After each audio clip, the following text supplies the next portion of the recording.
Engo səni görsənmir. Ya Rəbbim, ya Rəbbim. Allah köməyimiz olsun hamımıza. Çıxaq buradan.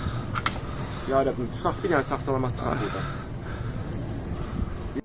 Bugün gecə saatlarında heyətində ümumilikdə 25 nəfər Azərbaycan vətəndaşının olduğu 2 xarici yük gəmisinə dron hücumları həyata keçirilib.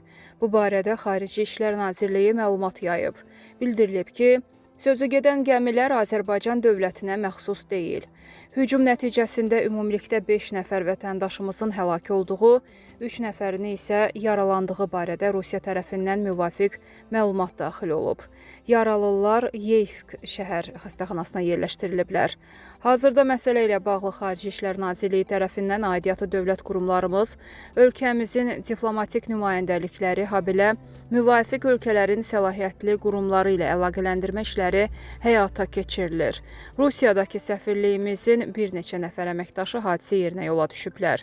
Vətəndaşlarımızın vəziyyəti, onların ölkəyə qaytarılması və zəruri konsulluq dəstəyinin göstərilməsi məsələləri diqqətdə saxlanılır.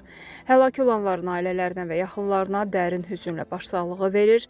Yaralananların tezliklə şəfa tapmasını arzuluyuruq deyə məlumatda qeyd edilib. Qeyd edək ki, Azov dənizinin Taganrog körfəzində heyətində Azərbaycanlıların olduğu Natra və Zirkon yük gəmiləri pilotsuz uçuş aparatlarının hücumuna məruz qalıb.